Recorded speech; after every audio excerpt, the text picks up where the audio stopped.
빌립보서 4장 1절에서 9절입니다. 그러므로 나의 사랑하고 사모하는 형제들, 나의 기쁨이요 면류관인 사랑하는 자들아, 이와 같이 주 안에 서라. 내가 유오디아를 권하고 순두개를 권하노니 주 안에서 같은 마음을 품으라. 또 참으로 나와 멍에를 같이 한 내게 구하노니 복음에 나와 함께 힘쓰던 저 여인들을 돕고, 또한 글레멘도와 그 외에 나의 동역자들을 도우라. 그 이름들이 생명책에 있느니라. 주 안에서 항상 기뻐하라. 내가 다시 말하노니 기뻐하라. 너희 관용을 모든 사람에게 알게 하라. 주께서 가까우시니라. 아무것도 염려하지 말고 다만 모든 일에 기도와 간구로 너희 구할 것을 감사함으로 하나님께 아뢰라. 그리하면 모든 지각에 뛰어난 하나님의 평강이 그리스도 예수 안에서 너의 마음과 생각을 지키시리라.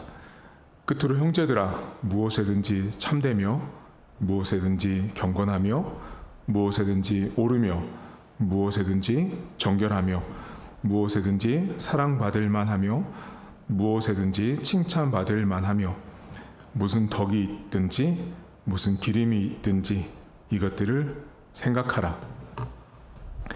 너희는 내게 배우고 받고 듣고 본 바를 행하라. 그리하면 평강의 하나님이 너희와 함께 계시리라. 아멘. 오늘 성경은 그러므로로 시작합니다. 이 그러므로는 앞에 있었던 내용을 연결해서 받는 접속사인데요. 바울이 어저께 여러분 하나님의 백성을 향해서 하늘에 속한 자, 하늘을 바라보는 자, 그리고 땅을 바라보는 자, 이렇게 구분해서 봤잖아요. 그 하늘에 속한 사람들, 하나님과 관계가 든 하늘에 속한 사람들이라면 그러므로 이렇게 살아야 합니다라고 연결된 본문이 오늘 빌립보서 4장입니다. 그 하나님께 속해 있고 하나님과 함께 살아가는 백성들을 향해서 바울이 매우 참 어떻게 사람을 향해서 이런 고백을 할 수 있나를 볼 수 있는데요. 여러분 1절을 잠깐 보시면 바울이 빌립보 성도들을 향해서 이렇게 말하거든요. 그러므로 이제 하늘에 속한 여러분들은 나의 사랑하고 사모하는 형제들, 나의 기쁨이요 면류관인 사랑하는 자들아 라고 나옵니다. 교회라는 공동체가 바울이 볼 때는 기쁨이고 면류관이었다라고 말합니다. 얼마나 이렇게 서로 관계가 애틋했는지를 알 수 있죠. 여러분들은 교회를 생각하고 또 목회자를 생각하고 반대로 저는 여러분을 생각할 때 기쁨이고 면류관이 되셔야 돼요. 바울과 빌립보 교회의 관계가 딱 그러했습니다. 제가 여러분들을 생각할 때마다 기쁘고 면류관이고 감사한 우리 성도님들이라고 해야 되는데, 제가 만약에 여러분들을 생각할 때마다 아이고 짐이야 짐, 어려우신 분이야 이러면 힘든 거예요. 여러분들도 마찬가지로 저를 볼 때 우리 목사님 짐덩어리야 짐덩어리 그러면 안 되잖아요. 그러니까 목회자 바울과 성도와의 관계가 참 너무 돈독했어요. 사람을 바라보고 공동체를 볼 때 기쁨이었던 거예요. 면류관, 상급처럼 매우 귀한 존재라고 바울이 빌립보 성도들에게 말을 합니다. 그런데 오늘 이 4장에 보면 여러분들이 매우 잘 아시는 성경 구절이 나오고 암송도 많이 하고 뭐 여러 가지 성경 구절, 성구 뭐 이렇게 제품도 나오고 막 하는데, 여러분 몇 절을 보시냐면 여러분 4절을 매우 잘 아시죠? 여기 주 안에서 항상 기뻐하라. 내가 다시 말하노니 기뻐하라. 관용을 모든 사람에게 알게 하라. 주께 가깝다. 염려하지 말라. 그리고 8절도 유명한 말씀이에요. 거기 형제들아 무엇에든지 참되며 무엇에든지 경건하며 쭉 나오죠. 여러분 하나 좀 여쭤보고 싶은 게 뭐냐면 이 말씀대로 살아가지세요? 지금 이 말씀을 지금 바울이 하고 있잖아요. 그러면 우리는 이 말씀대로 못 살기 때문에 항상 말씀이 나를 정죄하잖아요. 이 말씀대로 못 살고 있는 우리 항상 기뻐하라고 그러거든요. 감사하라고, 염려하지 말라고 말해요. 모든 것에 무엇이든 참되고 정결하고 사랑받을 만하게 그렇게 살라고 하잖아요. 근데 그렇게 안 되잖아요. 이게 안 된다고요. 그럼 또 다른 각도에서 한번 생각해 보세요. 여러분, 이 성경이요, 자, 기뻐하는 거, 감사하는 거, 기도하는 거, 뭐 관용하는 거, 용서하는 거, 뭐 참된 거, 정결한 거, 사랑받을 만한 거가 이게 교회에만 있어요?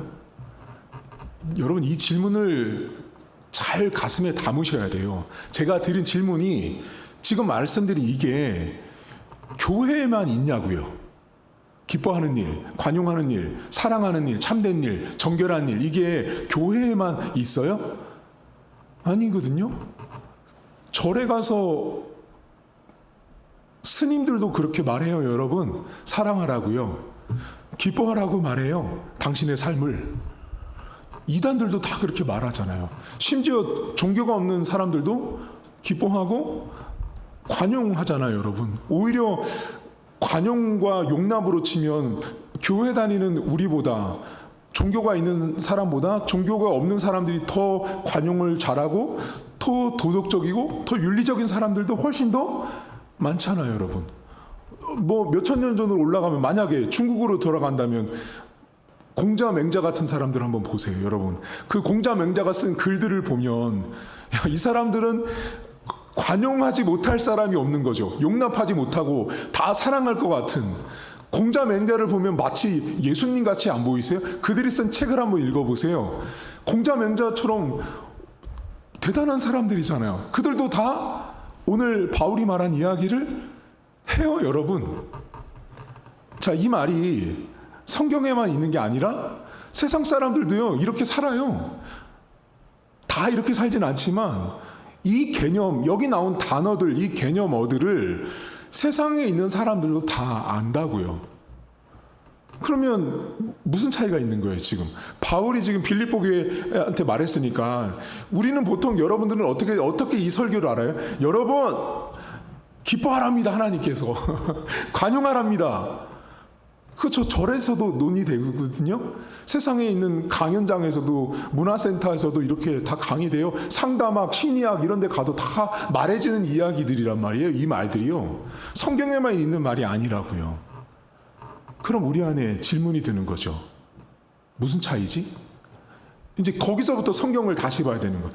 아, 그러면 분명히 차이점이 있다는 것이고, 그 차이점을 성경은 말해주고 싶다라는 거죠.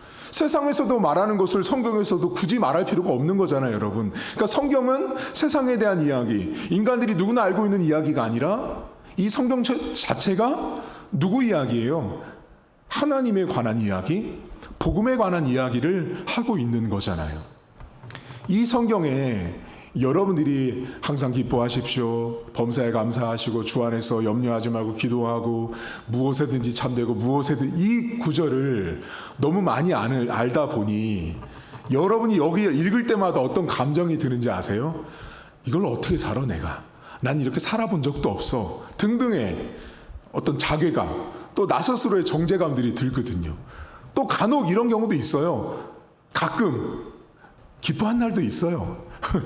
가끔 관용한 적도 있고 용납한 적도 있고, 나름 뭔가 사랑받을 만하고 뭐 덕스러운 일도 하고 가끔은 한 적이 있지만 대부분은 그렇게 못 살았거든요. 그럼 지금 바울이 왜 빌립보 성도들에게 이 본문에 보면 끝으로라고 막, 이제 편지의 말미예요. 편지 말미, 마지막 편지 끝부분에 가서 왜 이 말을 하고 있죠?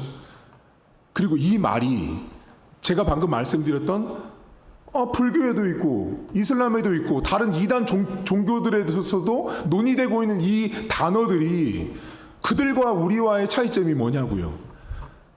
그걸 명확히 아셔야, 내가 다니고 있는 교회와 내가 기독교인이라고, 내가 크리스찬이 뭐가 다른지를 분명히 알 수 있는데, 바울이 이 성경 안에 이미 답을 다 줬어요. 답을 다 줬는데 이게 목사들의 책임이에요. 목사들이 여기 있는 기뻐하십시오, 관용하십시오, 범사에 기도하시고 염려를 다 맡기시면 하나님 다 들어줍니다, 거기만 이제 성도들한테 수십 년을 설교를 듣다 보니 여러분들은 그것만 성경을 읽을 때 보이시는 거예요. 이 성경을 잘 보시면 이미 바울은 그 이야기를 하기 전에 첫 문장에 이미 답을 말했다고요. 그러니까 여러분, 성경은요, 하나님의 메시지가 맨 앞에 이미 그냥 망치처럼 딱 던져졌단 말이에요. 이거야, 그러니 이렇게 해, 이렇게 딱 나왔거든요. 다시 본문을 좀 보실까요? 1절부터. 자, 그러므로 하늘에 속한 너희들아, 나의 사랑하고 사모하는 형제들, 나의 기쁨이요 면류가 아닌 사랑하는 자들아, 이와 같이 거기 밑줄 치세요. 주 안에 서라. 2절 보세요. 내가 유오디가를 권하고 순두개를 권하노니 밑줄 주 안에서라고 나오죠. 4절 보세요, 여러분. 항상 기뻐하라. 내가 다시 말하노니 기뻐하라 할 때 4절의 1절이 주 안에서죠. 그럼 이미 여러분에게 제가 이제 답을 알려드린 거예요. 지금 본문에 제가 아까 전에 세상에서도 이런 말들이 말해질 때 거기는 뭐가 없어요? 주 안에서가 없다고요. 그래서 엄격한 차이가 있는 거예요. 그러니까 지금 바울이 성도들에게 기뻐하고 사랑하고 용납하고 관용하고 이 말을 하는 전제가 뭐냐면 주 안에서라는 말이에요. 주 안에서. 그러면 바꿔 말하면 좀 다른 각도로 보면 주 안에서 여러분 안에서만 보세요. 내 안에서만. 주 안에서 잠깐만 내려놓고 내 안에서만 본다면 내 안에서 기뻐하고 관용하고 용납하는 일이 여러분 되시든가요? 제가 맞춰볼까요? 여러분 안 됩니다. 저도 안 되고요. 여러분도 안 됩니다. 그러니까 내 안에서는 기뻐할 수 없고 나는 관용할 수 없고 용납할 수 없고 사랑할 만한 존재가 안 되고 덕도 없어요. 다른 말로 바꾸면 뭐냐면 죄인은 안 되는 일이라고요. 이 본문이. 그러니까 저와 여러분인 이 죄인은 지금 바울이 말하고 있는 이 부분이 기뻐하고 감사하고 관용하고 염려를 맡기는 일이 죄인은 원래 안 되는 일이라고요, 여러분. 못하는 일이라고요. 여러분 스스로 보세요. 되세요? 그거 되시면 새빨간 거짓말인데 안 되는 거예요, 여러분. 저도 안 돼요. 그 어떤 사람도 인간은 지금 바울이 말하는 것처럼 못한다고요. 될 수 없다고요. 근데 바울이 맨 마지막에 무슨 말을 해요, 여러분? 내가 행한 것, 내가 말한 것을 나를 본받으라고 말하죠. 그래서 여러분, 바울이 유일하게 기록된 인물인 거예요. 바울은 본인이 말한 일을 했어요. 그러니까 죄인은 못하는 일인 걸 지금 말해줬고, 죄인의 입장에서는 기뻐하고 염려하지 않는 일, 관용하는 일이 죄인인 우리는 죽을 때까지 못하는 일이라고요, 여러분. 이게 안 되는 일이라고요. 그러니까 내 안에서는 못하는 일이라고요. 인간 안에서는 출발될 수 없는 일이에요. 이 본문의 내용 자체가. 죄인은 기뻐하지 않아요, 여러분. 죄인은 관용하지 않아요. 죄인은 용납하거나 용서하지 않아요. 그게 우리라고요, 여러분. 그래서 바울이 이 이야기를 시작하면서 그러므로 하늘에 속한 너희들은, 하나님과 관계된 너희들은 주님 안에 서서라는 말로 시작했던 거예요. 주님 안에 서서 있을 때만 기뻐할 수 있고요. 주님 안에 서서 있을 때만 관용할 수 있고 주님 안에 있을 때만 용납하고 사랑할 수 있다라는 거예요. 죄인은 안 되는 거예요. 그래서 바울이 주 안에서, 주 안에 서라라는 말을 계속 이 4장에서 반복해서 말했던 거예요. 죄인은 안 되는 거죠. 너희는 안 돼. 하지만 주님 안에 있으면, 주님 안에 서서 있으면 너희들은 내가 한 것처럼 너희들도 할 수 있다라는 말이에요. 그러면 여기서 이제 고민할 게 있어요.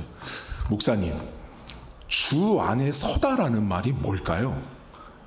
이걸 아셔야 돼요. 자, 여러분, 성경에 주 안에 서다라는 말이 등장하거든요. 주님 안에 서다라는 말이 언제 처음 등장하냐면 여러분이 잘 아시는 출애굽기 14장에 나와요. 자, 그럼 이제 출애굽기를 잠깐 고민해 보셔야 돼요. 출애굽기 14장은 무슨 이야기가 나오냐면 이스라엘 백성들이요, 애굽에서 출애굽을 받은 이후에 도망친다고요. 자, 도망치는 과정에 홍해를 건너야 되는 시점인데 애굽에 있는 왕인 바로가 화가 났어요. 화가 나서 정예 부대 600명을 비롯한 병거들을 이끌고 이스라엘 백성들을 뒤쫓아와요. 그때 이스라엘 백성들이 모세에게 뭐라고 말했는지 기억하세요? 이스라엘 백성들이 모세에게 이렇게 말해요. 우리를 왜 이렇게 끌고 나와서 여기서 애굽 땅에 매장지가 없어서 우리를 여기서 죽이려고 하냐라고 모세에게 엄청나게 항변합니다. 그게 출애굽기 14장이에요. 그러니까 바로 군대가 이스라엘 백성들을 죽이려고 쫓아오니까 전쟁하지 못하고 400년 동안 종살이했던 이스라엘 백성들 입장에서는 덜덜덜 떨린 거예요. 그러니까 자기들을 끌고 나온 모세한테 원망하기 시작한 거예요. 매장지가 없어서 우리를 여기서 죽이려고 하느냐라고 모세에게 막 따집니다. 그때 모세가 이스라엘 백성들에게 이렇게 말합니다. 너희는 가만히 서서 여호와께서 너희들을 어떻게 구원하시는지를 봐라, 이렇게 말해요. 너희는 가만히 서서 하나님이 너희를 어떻게 구원하신지를 봐라 라고 했을 때 가만히 서서라는 요 문장 있죠. 이 히브리어가 방금 전에 사도 바울이 말했던 주 안에 서다라는 문장과 똑같은 말이에요. 그러면 주 안에 선다라는 말은 구약시대 지금 쫓기고 있는 이스라엘 입장에서는 어떠한 핵심이 그 안에 들어있냐면, 자, 주 안에 서서 가만히 여호와께서 구원하심을 봐라 모세가 말했을 때 여러분 그냥 가만히 이렇게 서 있는 걸 말해요? 아니에요. 가만히 서서 뒤에 무슨 말이 나와요? 여호와의 구원하심을 보라라는 말은 지금 너희들이 여기까지 나와 있는 모든 과정, 지금 너희들 여기까지 인도하셨던 그 하나님에 대한 믿음을 가지고 지금 너희들을 압박하고 있는 상황 속에서도 흔들리지 말고 믿음으로 지금의 상황을 받아들이고 보라는 거예요. 다시 말하면 사도 바울이 여러분 주 안에 서서 기뻐하고 감사하고 관용하고 용납하라는 말은 믿음으로라는 말이에요. 내가 믿음으로 살지 않으면, 믿음으로 상황과 조건과 사람을 바라보지 않으면 기뻐할 수 없어요. 사랑할 수 없어요. 관용할 수 없고 용납할 수 없는 거예요. 그럼 뒤집으면 내가 목사님 기쁨이 없어요. 사랑이 없어요. 감사가 없어요. 용납이 없어요. 진짜 죄송한 말이지만 가만히 서서 구원하심을 볼 줄 모르는 불신앙으로 그때를 보내고 있는 거예요. 성경이 말하는 가만히 서서 주 안에 서라라는 말은 믿음으로 기뻐할 수 없는 상황을 보는 거죠. 여러분 여쭤볼까요? 여러분 삶에 매일같이 기쁜 일이 발생되세요? 염려하지 않은 일이 늘 발생되세요? 사랑한 일만 생기세요? 아니잖아요. 내가 기뻐할 수 없는 일이 너무나 많이 생기고 관용할 수 없는 인간들도 많잖아요. 사랑할 수 없는 인간들도 많고 내 삶에는 내가 수용할 수 없고 받아들일 수 없는 일들이 너무 많이 생길 때 바울은 무슨 말 하는 거예요?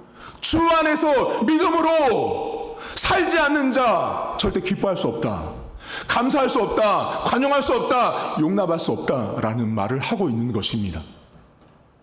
여러분 오늘 이 본문이 유명하잖아요. 여러분 머릿속에 이제 기뻐하라, 감사하라, 관용하라 이것만 알지 마시고 뭐를 머릿속에 암기하셔야 되냐면 주 안에서 서라라는 말을 마음에 담으십시오. 주 안에서 서다라는 말은 이스라엘 백성들이 바로에게 쫓겨가지고 죽을 줄 모르는 상황에서 모세를 그렇게 원망할 때 모세가 했던 말이에요. 제발 믿음으로 상황을 봐라. 믿음으로 조건을 보고, 믿음으로 사람을 보고, 믿음으로 내 처지를 바라봐라. 그러면 내가 기뻐할 수 없어도 기뻐할 수 있는 거예요. 그게 주 안에 설 때만 내가 감사할 수 있고 용납할 수 있고 사랑할 수 있다라는 것입니다. 여러분, 오늘도 여러분 스스로 기뻐하지 못해요. 애쓰지 마세요. 노력하는 분들이 있거든요. 오늘도 기뻐해야지, 감사해야지. 아니요, 여러분 나가보세요. 여러분 오늘 다짐하고 나가보세요. 백전백패할 것입니다. 왜냐하면 죄인은 기뻐도 감사도 관용도 용납도 그건 죄인에게 속한 영역이 아닙니다. 죄인은 미워하고 시기하고 질투하고 죽이려고 하는 게 죄인이에요. 그게 저와 여러분들의 모습이라고요. 하지만 주 안에 서서 믿음으로 기뻐할 수 없는 상황을 봐도 믿음의 사람은, 하늘에 속한 사람은 기뻐할 수 있게 됩니다. 하늘에 속한 자는 믿음을 가지고 보면 관용할 수 없어도 관용할 수 있는 사람이 되어가는 것입니다. 여러분, 오늘도 내 스스로 기뻐하고 기도하고 염려하지 않으려고 막 몸부림치지 마세요. 치면 칠수록 여러분 스스로 뭐만 말하는지 아세요? 역시 난 죄인이구나. 해보세요. 안 됩니다. 주 안에서 서십시오. 어쩌면 우리 상황은 바로의 군대가 계속 뒤에 쫓아와서 나를 압박하는 상황일 수 있거든요. 기쁨은 온데간데 없고 항상 불안과 염려만 가득합니다. 좋은 사람보다는 나쁜 사람들이 내 주변에 더 많을 수도 있어요, 여러분. 건강이 좋은 것보다 건강이 안 좋을 수 있고, 재정이 넉넉한 것보다 빠듯할 때가 훨씬 더 많다고요. 그때 주 안에 서서 하나님이 하실 일들을 믿음으로 보면 지금 상황은, 지금 조건은, 내 가정과 내 직장과 내 자녀와 남편과 아내는 기뻐할 수 없거든요. 감사할 수 없거든요. 관용할 수 없거든요. 하지만 주 안에 서면 사랑할 수 있고 용납할 수 있고 기도할 수 있다라는 것입니다. 오늘 하루도 유명한 구절만 기억하지 마시고 주 안에 서서라는 말, 출애굽기 14장 13절입니다. 이 말씀을 꼭 기억하시면서, 그래, 내가 기뻐할 수 없는 죄인이구나, 나는 염려를 달고 살 수밖에 없는 죄인이라는 걸 인정하시면, 그렇지, 나에게 진짜 필요한 건 주님밖에 없구나, 주님 안에 설 때만이 내가 웃을 수 있고 감사할 수 있고 기뻐할 수 있다는 걸 믿고 오늘 하루도 하나님 붙들고 하루를 승리할 수 있기를 주님의 이름으로 축복합니다. 하나님 아버지, 사람들이 부단히 노력을 많이 합니다. 기뻐하려고 하고 관용하려고 하고 사랑하려고 합니다. 하지만 하나님, 그런 것들은 죄인인 인간에게는 원래부터 없는 가치고 개념인 것입니다. 죄인에게 언제 사랑이 있습니까? 죄인에게 언제 용납이 있습니까? 바울은 우리에게 죄인된 내 안에서 그런 일을 하라고 가르치는 것이 아니라 주 안에 서서 믿음으로 기뻐할 수 없는 상황에서도 믿음으로 보면 기뻐할 수 있게 됩니다. 믿음으로 바라보면 관용과 용납이 되어지지 않는 처지와 여건이지만 그럼에도 하나님이 행하실 일들을 바라보고, 이스라엘 백성들이 바로의 군대를 바라보며 하나님이 너희들을 어떻게 구원하실지를 보라고 했던 모세의 말이 우리의 삶에도 고스란히 적용될 수 있는 것입니다.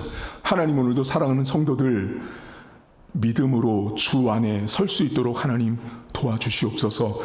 내 안에 서서는, 내가 가진 것으로는 오늘 사도 바울이 말한 그 어떤 한 말씀도 우리는 실천할 수 없는 죄인입니다. 오직 죄인인 내가 바울의 말을 고백하고 간증하고 감당할 수 있는 결정적인 이유는 주 안에 설 때만 가능한 것입니다. 믿음으로 사람을 보고 상황을 보고 여건을 볼 때만 우리는 기뻐할 수 없을 때도 기뻐할 수 있으며 관용할 수 없을 때도 관용할 수 있는 자로 새롭게 인생을 살아갈 수 있는 존재가 되는 것입니다. 오늘도 우리 성도들 축복하시고 도와주셔서 하나님의 은혜로 하나님의 인도로 복음에 합당한 하나님의 백성으로 살아갈 수 있도록 은혜를 베풀어 주옵소서. 하나님, 오늘 위암 말기에서 머리로 암이 전이가 된 우리 윤은수 형제가 세례를 받는 날입니다. 하나님께서 이제 시한부 인생을 2달 받고 오늘 세례를 받는 모든 과정에 하나님 함께 하시고 오전 11시에 집에서 침상에서 세례를 받습니다.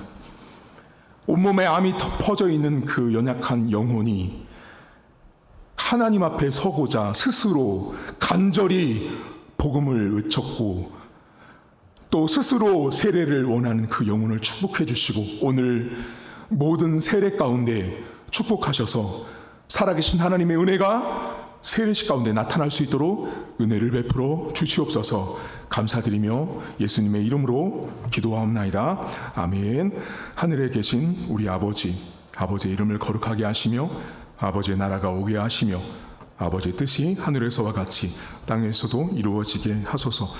오늘 우리에게 일용할 양식을 주시고 우리가 우리에게 잘못한 사람을 용서하여 준 것 같이 우리 죄를 용서하여 주시고 우리를 시험에 빠지지 않게 하시고 악에서 구하소서. 나라와 권능과 영광이 영원히 아버지의 것입니다. 아멘.